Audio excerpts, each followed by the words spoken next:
Bismillahirrahmanirrahim. Assalamualaikum warahmatullahi wabarakatuh.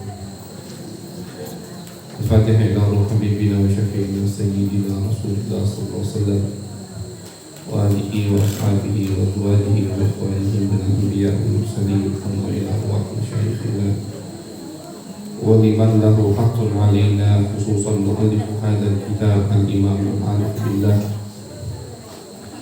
Abu Ya Sayyid Muhammad Alawi Al-Maliki Al-Hasani rahimahullah ta'ala bi anna Allah yaghfir lahum wa yarhamuhum wa yuzid darajatihim fil jannah wa yanfa'una bi asrarihim wa anwarihim wa ulumihim wa barakatihim fid din wad dunya wal akhirah bi sirril Fatihah. A'udzu billahi minasy syaithanir rajim. Bismillahirrahmanirrahim. Alhamdulillahi Rabbil Alamin Ar-Rahmanir Rahim Maliki Yawmiddin Iyyaka na'budu wa iyyaka nasta'in Ihdinas siratal mustaqim Siratal ladzina an'amta 'alaihim ghairil maghdubi 'alaihim waladdallin. Amin. Bismillahirrahmanirrahim. Alhamdulillahi Rabbil Alamin wa bihi nasta'in 'ala umurid dunya waddin. Wa sallallahu ala sayyidina Muhammadin khatamin nabiyyin wa ala alihi wa sahbihi ajma'in.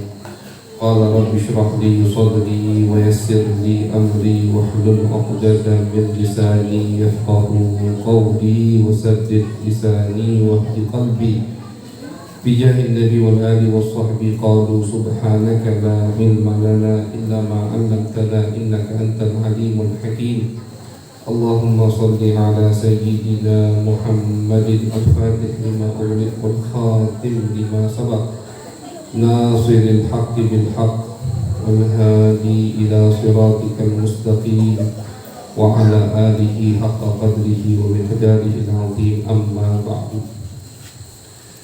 Wa bisanadil muttasil ila al-imam al-arif billah al-muhaddith Abu Ya Sayyid Muhammad Alawi Al-Maliki Al-Hasani rahimahullah ta'ala qala fi kitabihi Adabil Islam fi Nizamil Usrati ila an qala manhajul islami fi tashri'i anzimatil usrati. Ja'a fil Qur'ani mu'dhamu ahkamil usrati mufassalatan daratan wa mujmalatan ukhra fi ayatin wa suwarin muta'addidatin bihasabi tatawwuril ahwali. Wa yara al-bahithu al-mutabassiru anna umural usrati allati min sya'niha an tataghayyara wa tatabaddala bihasabil muqtadayat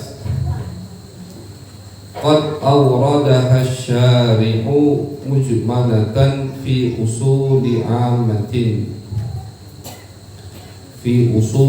'ammatin wa qawa'ida kulliyatin litukhadha minha ahkamuha bihasabi tajaddudil waqa'i mulahizan tankihal manati taratan wa tahqiqal maslahati taratan ukhra ala dhawil kitabi was sunnati. Alhamdulillah, ibu yang dirahmati oleh Allah Subhanahu wa taala. Tama-tama puji syukur kehadirat Allah Subhanahu wa taala atas segala nikmat yang telah Allah berikan sehingga di malam yang insyaallah diberkahi oleh Allah, kita diberikan kembali oleh Allah kesempatan, kita diberikan kembali oleh Allah nikmat sehat zahir batin insyaallah, masih diberikan nikmat taufik hidayah sehingga gampang lagi kaki kita untuk melangkah ke tempat yang diberkahi oleh Allah Subhanahu wa taala. Amin amin ya rabbal alamin. Kita sambung kajian kita di dalam kitab Adabul Islam fi Nizamil Usrah. Bagaimana Islam menertibkan, bagaimana Islam, kalau kita dengar kalimat Islam Maksudnya di situ adalah asyari'. Asyari' yang mensyariatkan. Kalau kita dengar yang mensyariatkan, maksudnya lagi adalah Allah dan Rasulnya Nabi besar Muhammad sallallahu alaihi wasallam. Jadi kalau misalkan ini di agama Islam tidak boleh, ini di agama Islam boleh, maksudnya berarti yang membolehkan dan yang tidak membolehkan hanya Allah dan Nabi besar Muhammad sallallahu alaihi wasallam. Hanya dua itu sumber yang membolehkan sama yang tidak membolehkan. Hanya dua itu sumber yang mengatakan ini ibadah atau bukan ibadah. Yang lain tidak boleh. Bahkan ulama-ulama pun ketika mengatakan ini halal, ini haram, ini sunnah, ini mubah, ini makruh, mereka semua berdalilkan dari dua hal tersebut. Namanya asyari', yang mensyariatkan. Yang mensyariatkan hanya Allah dan Nabi besar Muhammad sallallahu alaihi wasallam. Jadi tidak boleh di zaman sekarang ini ada yang mengatakan atau membuat adat. Misalkan ada adat dibilang sunnah, tidak boleh itu. Misalkan kalau buka puasa itu minum es kelapa, oh ini sunnah, tidak boleh, dosa besar. Mengatakan sesuatu yang bukan sunnah dikatakan sunnah. Lakukan adat tersebut atau hal-hal yang berkaitan dengan ibadah. Misalkan dia punya rutinan wirid setiap malam, baca istighfar 1000 kali. Lakukan ibadah istighfar, cuman jumlah 1000 kali tidak boleh kita katakan itu ibadah atau kita katakan sunnah kalau tidak ada hadis yang jelas dari Nabi besar Muhammad sallallahu alaihi wasallam. Puasa di bulan Rajab boleh atau tidak? Nah, ini masalah yang sekarang lagi kita di bulannya. Puasa di bulan Rajab boleh atau tidak? Boleh. Kenapa boleh? Karena ada perintah dari Nabi besar Muhammad SAW. Sunnah atau tidak? Afwan, bukan boleh atau tidak. Kalau boleh, puasa kapan saja boleh. Kita kapan saja mau puasa boleh. Mau bulan Rajab, mau bulan Syawal, mau bulan, jangankan puasa di hari-hari yang diharamkan oleh Allah. Misalkan puasa hari Lebaran tidak boleh, 3 hari setelah Lebaran Haji tidak boleh. Itu diharamkan sama Allah untuk berpuasa. Begitu kan? Ya, puasa sunnah banyak sudah dijelaskan. Sekarang puasa bulan Rajab boleh atau tidak? Afwan, sunnah atau bukan? Lihat hadisnya. Ya, ketika dicek hadisnya, oh ada. Bulan Rajab termasuk bulan haram dan Nabi Muhammad SAW menganjurkan kita untuk memperbanyak puasa di bulan haram. Maka dari itu boleh kita mengatakan puasa bulan Rajab sunnah. Tapi misalkan tidak ada dalil puasa bulan Rabi atau puasa bulan Jumadil Ula, puasa bulan Jumadil Ula setiap harinya puasa dia, mengatakan ini sunnah, puasa di bulan Jumadil Ula tidak boleh.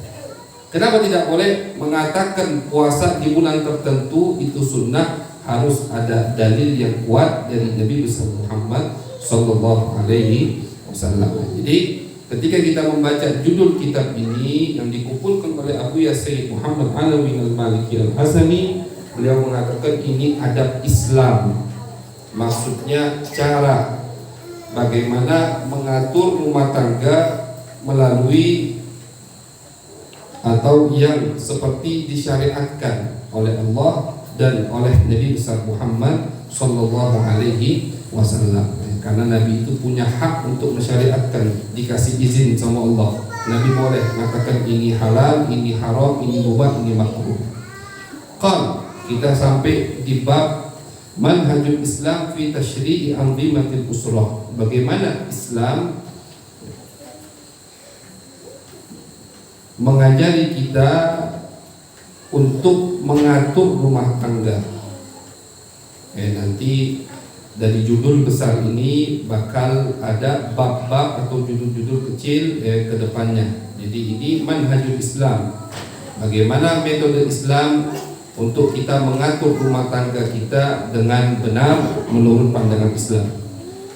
Ja'a fil Qur'an mu'dhamu ahkamil usrati mufassalatan taratan wa mujmalatan ukhra. Telah datang atau telah disebutkan di dalam Al-Quran, mu'zamu, kebanyakan daripada hukum-hukum yang berkaitan dengan keluarga, mufassalatan taratan, terkadang terperinci ayat suci Al-Quran membahasnya, dan terkadang mujmalatan, tidak terperinci secara global. Jadi kalau kita lihat Al-Quran dari juz 1 sampai juz 30 itu banyak sekali ayat yang menyinggung atau membahas masalah yang berkaitan dengan keluarga. Dari pembahasan ketika seorang laki-laki ingin mencari istri, masalah nikah, masalah muasyarah, masalah nafkahnya, masalah mendidiknya, sampai ke masalah tolak. Misalkan ada perceraian, atau dan setelah tolak atau ditinggal meninggal, ada masalah iddah. Bahkan salah satu surat di dalam Al-Quran itu namanya surat At-Talaq, dan di Al-Quran ada surat An-Nisa. Kenapa surat An-Nisa dinamakan surat An-Nisa? Karena di dalam surat tersebut banyak hal-hal yang berkaitan dengan perempuan yang dibahas. Jadi Islam itu sangat memperhatikan masalah perempuan, punya perhatian khusus kepada perempuan, dan itu sangat jelas sekali. Baik orang tadi percaya atau tidak percaya bahwasanya Islam, Nabi Muhammad SAW mempunyai perhatian khusus untuk kaum wanita. Baik di Al-Quran satu surat namanya An-Nisa, bahkan ada satu surat nama perempuan, surat Maryam, nama perempuan. Surat Maryam itu perempuan, ada namanya untuk surat daripada Al-Quranul Karim. Ada surat Tolak, isinya pembahasan tentang tolak, saking pentingnya masalah tolak. Jadi ibu-ibu yang dirahmati oleh Allah, di dalam Al-Quran jelas semua sudah pembahasan tentang keluarga, wabil khusus hal yang berkaitan dengan perempuan. Terkadang Allah terperinci menjelaskannya, detail Allah menjelaskannya. Misalkan waktu melamar, kapan boleh, kapan tidak boleh, disebutkan di dalam Al-Quran. Ya, waktu melamar, ini belum kita bahas hadis Nabi besar Muhammad, baru di Al-Quran saja. Sebutkan kapan boleh melamar, kapan tidak boleh melamar. Uang atau mas kawinnya, ya, mas kawin ketika ada laki-laki nikah sudah bayar mas kawin, habis itu cerai. Apakah mas kawin ini kembali kepada laki-laki atau kembali kepada perempuan? Dan belum kumpul, dibahas oleh Al-Quranul Karim. Jadi perhatian Islam kepada perempuan sampai segitunya, sehingga kebanyakan, kata Abu ya di sini, hukum-hukum yang berkaitan dengan keluarga itu dibahas disebutkan oleh Al-Quranul Karim. Fi ayatin wa suwarin muta'addidatin, di dalam beberapa ayat, wasuwar, dan beberapa surat muta'addidah yang terpisah, bihasabi tatawwuril ahwal, untuk membahas ayat dan surat-surat tadi, bihasab tergantung tatawwuril ahwal, perputarannya keadaan atau situasi untuk keluarga tersebut. Tadi dari situasi belum menikah sampai ke menikah, setelah menikah sudah punya anak, kalau misalkan ada perceraian atau salah satunya meninggal, semua ini dibahas oleh Al-Quranul Karim. Wa yaral bahith, dia mengatakan bahwasanya orang yang mencari, al-mutabassir, yang teliti, ketika mencari atau membaca masalah anna umur al-usrah, masalah-masalah yang berkaitan dengan keluarga, allati min sya'niha an tataghayyar, yang mana hal-hal yang berkaitan dengan keluarga ini pasti akan berubah, wa tatabaddala, pasti akan berganti, bihasabil muqtadayat, tergantung situasinya. Qad awradaha syari'u mujmalatan fi usuli 'ammatin wa qawaid kulliyatin, telah disebutkan oleh syariat secara global, di kaidah-kaidah tertentu, di kaidah-kaidah kulliyah. Jadi Nabi besar Muhammad SAW, beliau kalau Nabi itu hadis-hadis yang berkaitan dengan perempuan sangat banyak sekali. Dari Nabi menganjurkan laki-laki untuk menikah, itu sudah banyak hadisnya. Kata Nabi, an-nikahu sunnati faman ragiba an sunnati falaysa minni. Nikah itu, jadi Nabi perhatian dengan keluarga Islam. Dari apa? Dari Nabi nganjurkan laki-laki untuk menikah. Wa naha anit tabattul, Nabi melarang laki-laki untuk tidak menikah sama sekali. Dilarang sama Nabi. Bahkan ada salah seorang sahabat izin sama Nabi untuk menghilangkan rasa syahwatnya ke perempuan. Hilang sama sekali, tidak ada syahwat. Ada caranya, cara khusus. Dilarang sama Nabi besar Muhammad sallallahu alaihi wasallam. Perhatian Nabi agar terbinanya keluarga Islami, karena Nabi tahu mujtama Islam generasi ke depan itu akan terbangun dari keluarga yang penuh dengan atau yang dididik dengan syariat Islam, sunnah ajaran Nabi besar Muhammad sallallahu alaihi wasallam. Datang seorang sahabat kepada Nabi, "Ya Rasulullah, aku tak galak kawin, pengen fokus ibadah ya Rasulullah." Dimarahi sama Nabi besar Muhammad sallallahu alaihi wasallam. "Faman raghiba an sunnati," yang tidak mau mengikuti sunnahku maka kau bukan dari aku.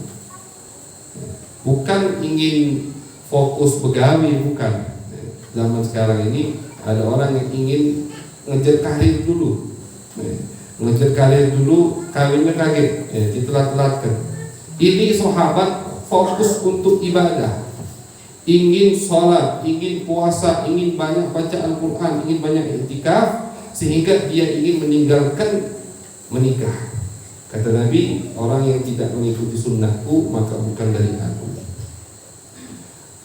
Utsman bin Maz'un tadi sepupu Nabi datang ke Rasulullah ingin menghilangkan syahwatnya secara keseluruhan, dilarang sama Nabi besar Muhammad sallallahu alaihi wasallam. Dari masalah ini Nabi sudah perhatian sampai ke masalah bagaimana cara memilih calon istri, diperhatikan sama Nabi besar Muhammad sallallahu alaihi wasallam.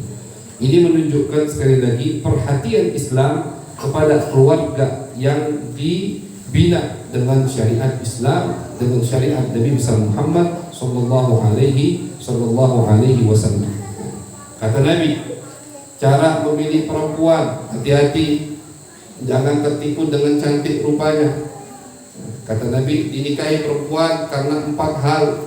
Yang pertama agamanya, fadfar bidatid din taribat yadak.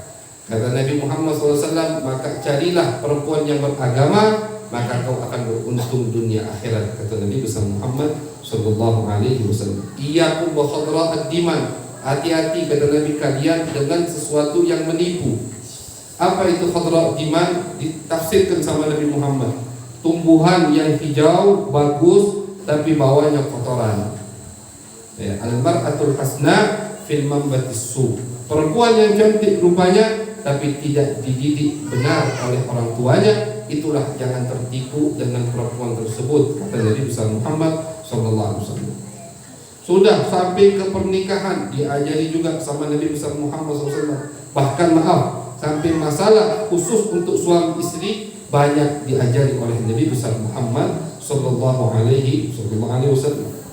Setelah punya anak diajari. Jadi kalau kita mau bahas, kalau kita mau kaji, kalau kita mau dengarkan hadis-hadis dari Nabi besar Muhammad yang berkaitan tentang masalah rumah tangga, ya mungkin tidak ada habisnya. Ya, insya Allah di kitab, di bab-bab yang akan datang pasti dibahas semua oleh Abuya Sayyid Muhammad Alawi Al-Maliki tentang hadis bagaimana perhatian Nabi besar Muhammad SAW dalam memperhatikan keluarga muslimah, keluarga yang dibina dengan mengikuti syariat Islam, syariat Nabi besar Muhammad sallallahu alaihi wasallam. Litukhadha minha ahkamuha bihasabi tajaddudil waqa'i.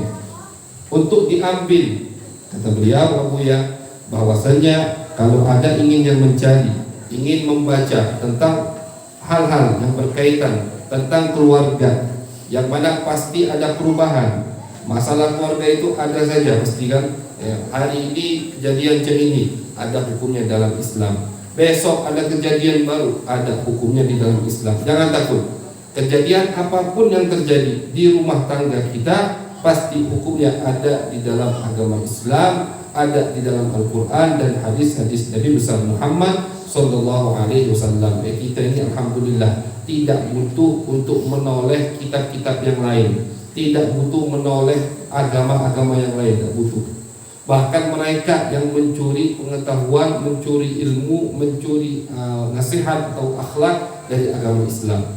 Kita agama Islam alhamdulillah sudah dicukupi, sudah dijelaskan semua oleh Allah, dijelaskan semua oleh Nabi besar Muhammad Sallallahu Alaihi Wasallam. Jadi tidak butuh. Salah kalau kita muslim, muslimah ketika dapat satu atau menghadapi satu masalah kiblatnya bukan ke Islam, itu salah dan bakal tidak diridhoi oleh Nabi besar Muhammad Sallallahu Alaihi Wasallam. Ada salah seorang sahabat membawa kitab Taurat, kelihatan sama Nabi. Kata Nabi, buat apa nanti bawa kitab Taurat? Betul, kitab Taurat adalah kitab suci yang Allah turunkan kepada Nabi Musa. Cuman kalau sudah ada aku, buat apa lagi pakai Taurat? Kata Nabi, demi Allah, kalau Musa masih hidup, maka Nabi Musa tidak punya pilihan kecuali illa an yattabi'ani, kecuali untuk mengikutiku, kata Nabi besar Muhammad SAW. Jadi kalau Musa masih hidup, Isa kalau ada di zaman Nabi, semua akan ikut ke Nabi Muhammad SAW.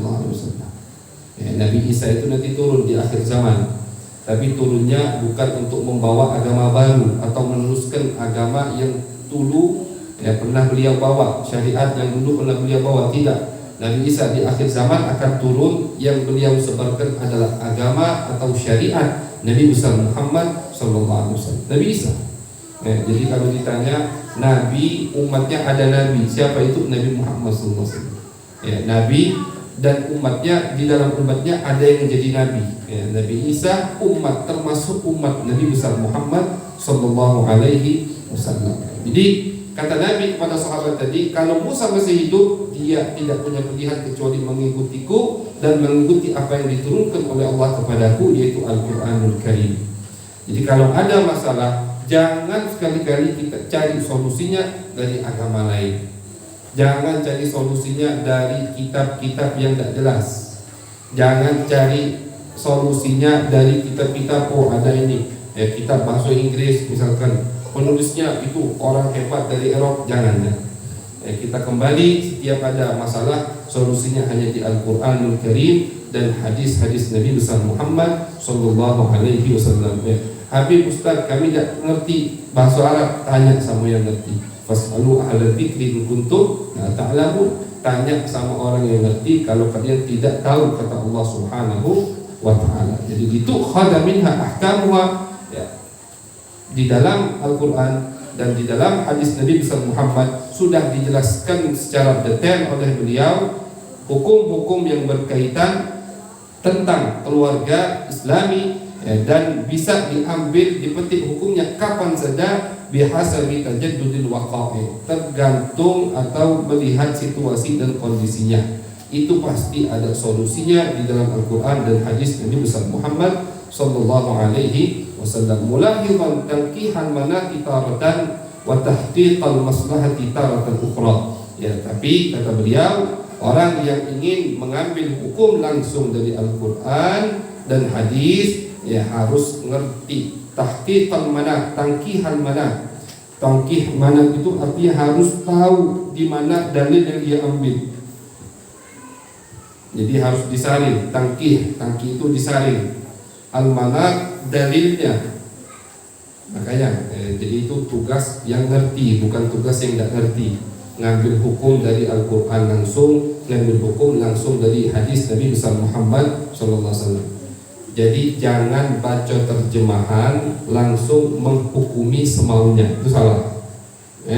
Banyak juga ini ibu-ibu di zaman sekarang. Dia baru baca terjemahan Al-Quran, terjemahan hadis Nabi besar Muhammad, langsung menghukumi, tidak boleh. Yang menghukumi atau yang memetik hukum dari Al-Quran itu hanya ulama. Yang bisa memetik hukum dari hadis Nabi besar Muhammad hanya ulama. Ada prosedurnya, ada aturannya, ada tertibnya, tidak sembarangan orang. Jadi jangan dengar hadis yang begini, oh langsung terapkan. Hadis, oh setiap yang tidak ada di zaman Nabi bid'ah. dan setiap bid'ah itu sesat. Setiap kesesatan itu di neraka. Akhirnya setiap yang tidak ada di zaman Nabi sama dia dikatakan bid'ah, itu salah. Makanya kalau orang langsung ingin memahami Al-Quran dan hadis dan langsung metik hukum, kalau dia tidak pandai, salah. Banyak salahnya daripada benarnya. Jadi jalan keluar kita harus bertanya kepada orang yang tahu.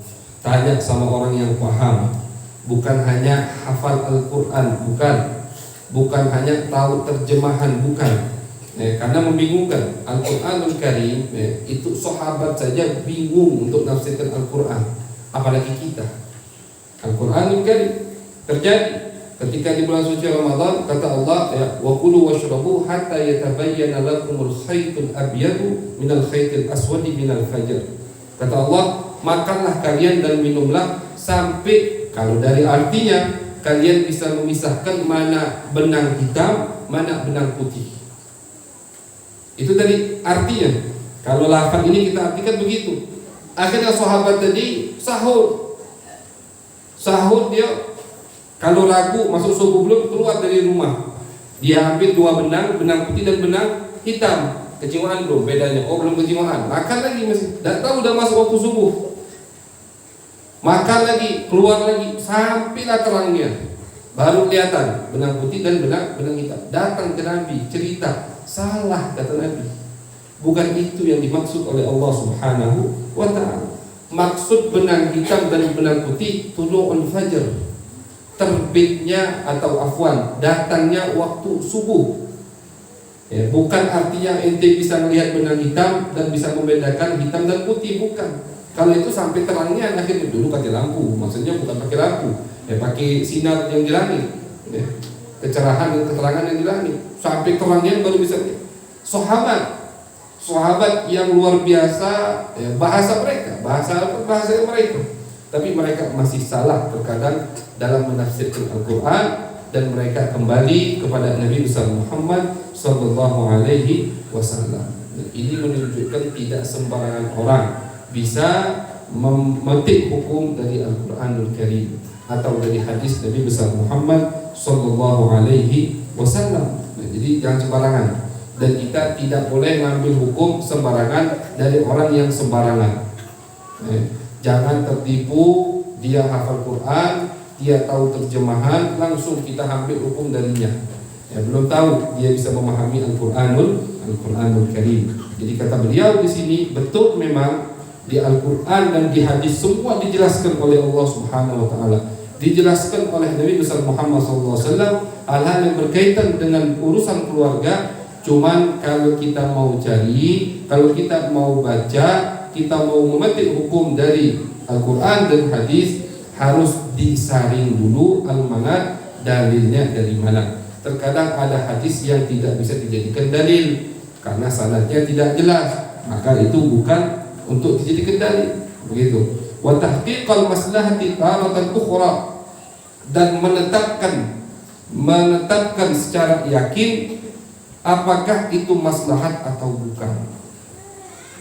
Jadi semua syariat Islam itu pasti ada maslahatnya untuk umat Islam, untuk umat manusia. Semua syariat Islam, semua yang diharamkan sama Islam berarti itu baik untuk diri kita. Yang dihalalkan sama Islam berarti itu baik buat diri kita. Semua, walaupun terkadang diri kita ingin mencobanya, ingin melakukannya karena hawa nafsu, tapi diharapkan sama Islam, itu yang terbaik buat kita. Wa asa an takrahu syai'an wa huwa khairul lakum, kata Allah. Terkadang ada hal yang kalian tidak sukai, tapi itu yang terbaik buat kalian. Pahit, misalkan puasa itu lapar, kalau musim panas haus pun, capek, habis itu ada kerja, tapi itu yang terbaik buat kita. Sebuah syariat Islam, terkadang kita bisa tahu maslahatnya, terkadang kita tidak tahu maslahatnya. Terkadang dibuka sama Allah maslahat, misalkan Nabi nganjurkan minum dulu, apa maslahatnya? Oh, kata dokter minum dulu itu begini. Nah, itu maslahatnya. Nabi melarang minum berdiri, Nabi melarang buang air kecil berdiri. Kenapa? Oh, kata dokter itu memang tidak baik buat kesehatan. Itu semua maslahat. Jadi semua yang dianjurkan sama Nabi, yang diperintahkan sama Islam, sama Nabi Muhammad SAW, itu kebaikan semua buat kita. Minum, jangan sekaligus, harus nafas. Setiap satu teguk nafas, minum. Ternyata kedokteran sekarang membuktikan bahwasanya ketika orang minum itu ada gas yang naik dari perut ke atas. Gas itu penyakit. Kalau minum sekaligus langsung tanpa bernafas, akhirnya gasnya tidak betul-betul ketahan sama air yang masuk lagi. Nabi Muhammad 1450 tahun yang lalu sudah menjelaskan, jangan minum sekaligus, kata Nabi. Nafasnya jangan di gelas, nafasnya di luar. Nafasnya jangan di gelas. Sudah bau, penyakit kan dulu. Boleh. Jadi minum, nafasnya di luar, kata Nabi Muhammad. Biar kalau ada minum yang sampai kita ingin minum bekas kita, tidak jijik. Itu semua diajarkan sama Nabi. Tidur ngadep bagian kanan, kakinya agak ditekuk sedikit, itu sunnah Nabi. Ternyata itulah memang yang sehat. Tidur bagian kanan, karena hati itu di bagian kiri, tidak tertekan hati itu. Jantung hati bagian kiri, tidak kena tekan kalau tidur bagian kanan. Ditekuk sedikit, karena itu memang bagus untuk kaki pegel. Coba lihat, kaki pegel tidurnya agak tekuk sedikit kaki. Jangan diluruskan. Kalau diluruskan tambah capek, tambah sakit pas bangun. Ditekuk sedikit. Ini dokter semua yang mau. Tahun-tahun ini baru dibuktikan sama para dokter kemaslahatan di dalam yang disyariatkan oleh Nabi besar Muhammad Sallallahu Alaihi Wasallam. Jadi semua yang dianjurkan sama Nabi itu maslahat semua untuk umat Islam. Sekarang baru-baru ini lagi ribut ingin buat undang-undang untuk menghormati pembantu atau asisten rumah tangga. Pengen bikin undang-undang untuk asisten rumah tangga. Nabi 1450 tahun yang lalu sudah buat undang-undang. Bagaimana kita muasyarah dengan pembantu yang ada di rumah kita. Nabi Muhammad SAW, khadamukum khawalukum, pembantu kalian itu seperti bibi kalian, kata Nabi. Makanya kalau di Palembang atau kalau di sini, kalau di Palembang pembantu di rumah, asisten rumah tangga itu dipanggil bibi. Dipanggil bibi, bibi itu kan bibi, khalah atau ammah, itu diajarkan sama Nabi Muhammad. Kata Nabi Muhammad, kalau makan kasih dia makan. Kalau kalian punya pakaian lebih, kasih ke dia. Aturan-aturan, undang-undang Nabi besar Muhammad Sallallahu Alaihi Wasallam. Jadi kalau kita mau maju, kalau kita mau hidup enak, hidup tentram, mau hidupnya penuh dengan maslahat, ikuti aturan Nabi besar Muhammad Sallallahu Alaihi Wasallam. Jadi kalau rumah tangga kita ingin sakinah, sekali lagi mawaddah warahmah, maka jalanilah apa yang dianjurkan dan yang diperintahkan oleh Nabi kita, Nabi besar Muhammad Sallallahu Alaihi Wasallam. Amma ma yata'allaqu bi umuri al-usrati min al-aqaidi allati min sya'niha al-thabat wal istiqrar faqad ja'at la taghyira fiha wa la tabdil. Adapun kata Abu ya, masalah urusan keluarga yang berkaitan dengan akidah, yang mana akidah ini min sya'niha, sifatnya akidah ats-tsabat wal istiqrar, tidak berubah sama sekali. Sifatnya akidah tidak bisa berubah. Faqad ja'at, la datang, telah disebutkan di dalam Al-Qur'an dan hadis, la taghyira fiha wa la tabdil, tidak bisa dirubah-rubah dan diutak-atik. Kalau masalah akidah tidak bisa dirubah-rubah. Tidak ada tawar-menawar masalah akidah. Kalau masalah hukum itu mungkin masih bisa dilihat pendapat yang lain. Ini boleh atau tidak, ini membatalkan atau tidak. Oh, pendapat Syafi'i batal, pendapat Abu Hanifah tidak batal. Itu masih ada jalan keluar. Ini sah atau tidak. Oh, pendapat Maliki sah, pendapat Imam Ahmad bin Hanbal tidak sah. Itu masalah hukum, atau lebih dikenal masalah furu', masalah hukum, masalah bawah.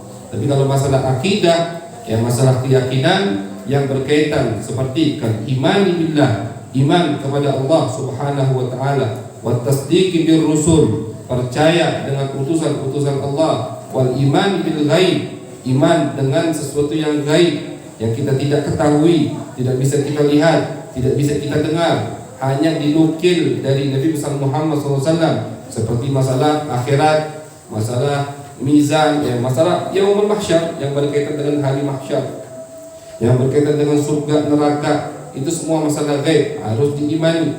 Wa nahwi dzalik minal aqaid, dan yang lain-lain daripada masalah akidah, mimma jaa fil kitab wa sunnah, yang ada disebutkan di dalam Al-Quran dan hadis Nabi Muhammad, wa hiya thabitatun muhkamatun, dan bentuknya akidah ini tetap tidak bisa dirubah, la yajuzu taghyiruha wa tabdiluha, tidak boleh dirubah-rubah, li'annaha, karena akidah awal wajibin alal mukallaf, pertama kali yang wajib bagi mukallaf. Kayak ada namanya Aqidatul Awam, ada itu kitabnya, Aqidatul Awam. Kenapa anak kecil harus hafal Aqidatul Awam? Karena itu termasuk yang wajib untuk mereka ketahui. Jangan lupa ada kewajiban untuk anak kita, ibu-ibu. Apa? Mereka harus tahu Allah, tahu sifat wajib untuk Allah, yang mustahil untuk Allah, tahu Allah itu mengirim utusan-utusannya, kitab-kitab sucinya, malaikat-malaikatnya, ada 25 nabi yang harus dihafali. Itu wajib semua tuh, wajib. Makanya anak-anak kecil kalau sudah hafal Aqidatul Awam, alhamdulillah, tinggal mereka memahaminya saja. Ada malaikat 10 yang harus dihafalkan namanya, 25 nabi harus dihafalkan namanya. Terus ada hal-hal yang berkaitan dengan Nabi besar Muhammad, itu harus. Imam Nawawi mengatakan kita harus meyakini Nabi Muhammad Nabi yang paling mulia, harus, kewajiban itu, bukan sunnah, bukan mubah, bukan wajib hukumnya. Harus kita yakini Nabi yang paling mulia, paling afdal, Nabi orang yang paling ganteng, Nabi yang paling, itu semua harus wajib diketahui. Keyakinan atau hal-hal yang berkaitan dengan Nabi, ayah Nabi siapa, ibu Nabi siapa, itu ada semua di Aqidatul Awam. Ada semua di Manzumah bil Syair Aqidatul Awam. Maka dari itu penting sekali anak-anak menghafali nazaman syair Aqidatul Awam. Itu bukan syair biasa, itu Aqidatul Awam. Bukan syair biasa. Itu Al-Imam Ahmad Marzuki Al-Maliki pengarangnya, itu mendengar langsung bait syair tersebut dari mulut Nabi besar Muhammad SAW. Di awal kita disebutkan tuh, kenapa beliau mengarang kitab itu? Mimpi Nabi. Kata Nabi, wahai Ahmad, sebutkan akidah Ahlus Sunnah wal Jamaah, atau sebutkan akidah tuh, kata Nabi Muhammad. Bingung Imam Ahmad ini, Al-Marzuki ini yang pengarang syair tadi, bagaimana yang disebutkan sama Nabi? Disebutkan sama Nabi dari awal sampai kurang sedikit bab akhir. Sebutkan semua itu dari lidah Nabi besar Muhammad SAW. Besoknya mimpi lagi, wahai Ahmad, sebutkan lagi. Udah hafal dia, sudah hafal semua yang disebutkan oleh Nabi besar Muhammad SAW. Itu wajib dihafali. Maka dari itu kewajiban kita. Anak kita tak wajib, anak kita belum balik, belum dewasa, maka itu kewajiban ibu atau kewajiban bapak orang tuanya. Jadi kata Abu ya, adapun hal-hal yang berkaitan dengan akidah itu harus diperhatikan. Hati-hati. Kalau ada akidah anak kita yang sesat, kita yang diminta pertanggungjawaban oleh Allah Subhanahu wa Ta'ala. Hati-hati Bu, hati-hati sekali. Apalagi sekarang akidah sesat cepat melalui HP ini, cepat sekarang. Ada anak yang kena akidah sesat, orang tuanya tidak sadar. Tahu-tahu anaknya sudah keluar dari jalur Ahlus Sunnah wal Jamaah. Orang tuanya Ahlus Sunnah wal Jamaah gotek, kental Ahlus Sunnah wal Jamaah ini. Kental cinta kepada keluarga Nabi, cinta kepada sahabat Nabi Muhammad SAW. Tapi tahu-tahunya anaknya keluar dari jalur tersebut, tanpa disadari sama orang tuanya. Dari mana? Dari HP kan sekarang ini. Gampang untuk menyesatkan umat Nabi Muhammad SAW. Jadi termasuk yang harus kita perhatikan, kata Abu ya, selain makan yang halal, pendidikan yang benar, akidah yang harus kita perhatikan. Jangan sampai akidah anak kita keluar dari akidah Ahlus Sunnah wal Jamaah. Wa bihadza, dengan ini kata beliau, yazharu lana, tampak kepada kita, madah imamil Islam bi nizamil usrah, sangat perhatiannya Islam dengan aturan al-usrah, keluarga agama Islam. wa wada'aha fi a'la darajatil intibar, dan sangat diperhatikan sekali,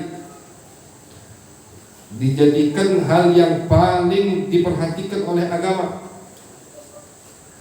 Wa rabataha bil aqaidi aslan wa bil ahkami tafri'an, dan dikaitkan aturan Islam oleh Nabi besar Muhammad dengan akidah bagian asal, wabil ahkam, dan cabangnya dengan hukum-hukum. Wala syakka, kata beliau, tidak diragukan lagi annal usratal muslimah, bahwasanya keluarga yang muslim, hiya nawatul mujtama'is salih, adalah sumber perkumpulan yang baik. Jadi kalau ingin generasi ke depan lebih baik, itu dari keluarga harus membenahinya. Fatajibu al-inayatu biha, maka wajib diperhatikan masalah yang berkaitan dengan keluarga. Bagaimana memperhatikannya? Bil muhafadzati, dengan menjaganya, ala aqdi zawajihal islami aqdan sahihah, dari akadnya harus diperhatikan. Jadi bukan sudah punya anak baru nak perhatikan, bukan. Tadi kita lihat bagaimana perhatian Nabi besar Muhammad untuk syariat Islam dari awal. Dari sebelum memilih istri sudah diperhatikan sama Nabi Muhammad. Apa kata Nabi? Takhayyaru linutafikum fa innal irqa dassas, kata Nabi Muhammad sallallahu alaihi wasallam. Kata Nabi, perhatikan kalian wahai kaum laki-laki ingin menaruh benih di mana.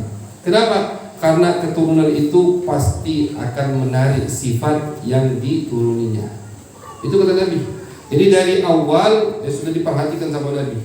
Dari memilih, jadi salah kalau baru udah punya anak baru nak perhatikan anak, salah.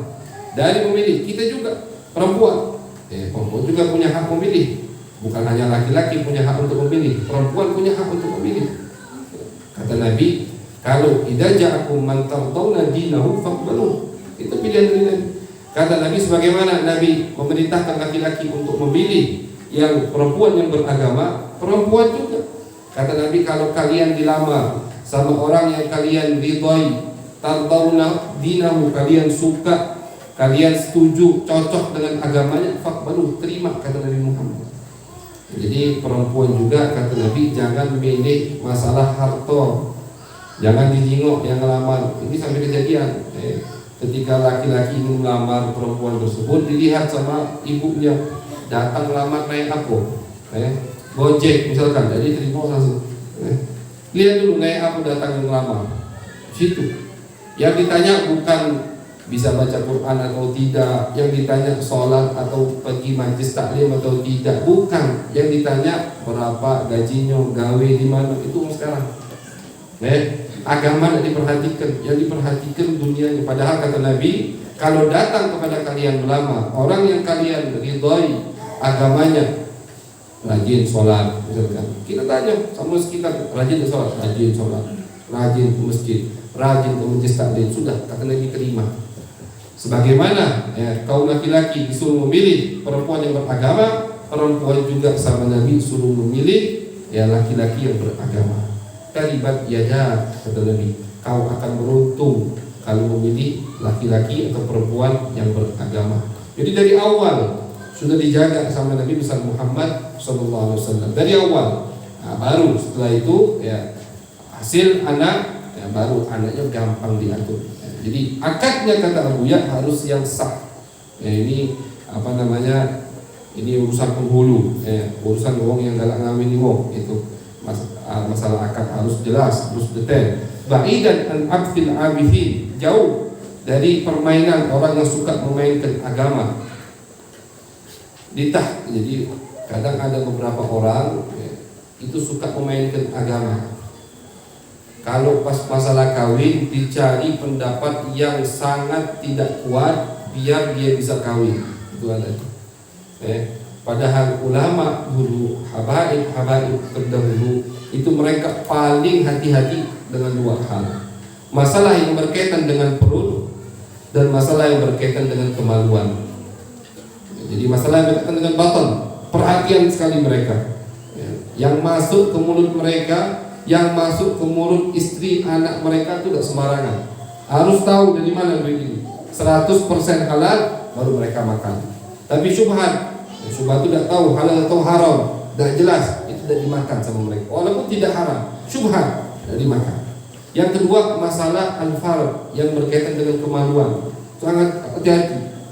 Jadi pernikahan orang-orang dulu, pernikahan orang-orang yang di bawah naungan daripada manhaj Ahlussunnah wal Jamaah, itu pernikahan yang sangat sah sekali. Kenapa? Karena mereka sangat hati-hati dalam akad nikah ijab kabulnya.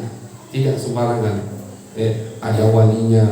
Ketika walinya datang ditanya, bapaknya betul bukan? Bapak kandung. Atau pamannya gimana? Paman beradik ibu atau paman beradik bapak. Kalau beradik ibu bukan wali, tidak boleh menikahkan beradik bapak, baru begitu. Jelas mereka dalam resepsi pernikahannya. Kenapa? Karena mereka sangat hati-hati dengan hal-hal yang berkaitan dengan kemaluan. Begitu, Jadi tidak sembarangan mereka yang menikahkan atau resepsi pernikahan seperti yang dikatakan oleh Abuya Sayyid Muhammad Alawi Al-Maliki Al-Hasani di Tahqiqil Ahdaf As-Samiyah. Ini semua tujuannya adalah untuk menerapkan tujuan as-samiyah yang sangat tinggi, terpuji, minar rahmah, dari rahmat, wal atfi, kasih sayang, wasaknin nafsi, dan untuk hati ini lebih mantap ketika sudah berumah tangga. Alladhi huwa ayatun min ayatillah, yang mana kemantapan, ketenangan hati itu termasuk tanda daripada tanda Allah Subhanahu wa taala, ad-dallati, yang menunjukkan ala kamali qudratihi, atas sempurnanya kudrah, kemampuan Allah Subhanahu wa taala, kama qala ta'ala, sebagaimana yang dikatakan oleh Allah Subhanahu wa taala di dalam Al-Qur'an, wa min ayatihi an khalaqa lakum min anfusikum azwajan litaskunu ilaiha wa ja'ala bainakum mawaddatan wa rahmah. Termasuk tanda Allah, termasuk ayat-ayat Allah Subhanahu wa taala, kata Allah, an khalaqalakum, kami ciptakan untuk kalian, min anfusikum, dari diri kalian, karena perempuan dari laki-laki, Siti Hawa dari Nabi Adam, itu maksudnya. Azwajan, pasangan. Apa gunanya pasangan ini? Litaskunu ilaiha, agar kalian tenang, agar kalian nyaman, kata Allah Subhanahu wa taala ketika bersamanya. Jadi kenyamanan yang diinginkan oleh Allah Subhanahu wa taala di dalam rumah tangga muslimah. Wa ja'ala bainakum mawaddatan wa rahmah, dan Allah jadikan antara kalian mawaddah, kasih sayang, cinta yang sangat luar biasa. Jadi tujuan daripada dibinanya rumah tangga Islam bukan hanya untuk memuaskan syahwat manusia saja, akan tetapi juga ada mawaddah warahmah dan as-sakan. As-sakan ini kenyamanan, ketentraman. Ketika suami punya masalah, balik ke rumah, tentram rumah tangganya, hilang masalah tadi. Istri juga begitu, ketika ada masalah ditenangkan oleh suaminya. Itu yang dimaksud oleh Allah Subhanahu wa taala dari rumah tangga Islam. Bagaimana ini semua terjadi kalau rumah tangganya tidak mengikuti ajaran Islam, ajaran Nabi besar Muhammad sallallahu alaihi wasallam. Tidak tergambarkan rumah tangga yang sakinah, rumah tangga yang tenang, yang nyaman, tentram, kalau tidak di bawah naungan Islam, di bawah ajaran Nabi besar Muhammad sallallahu alaihi wasallam. Hada wa tashri'atul usra tasdaqi mabadi'uha wallahu a'lam bisawab. Insyaallah akan kita bahas di pertemuan yang akan datang.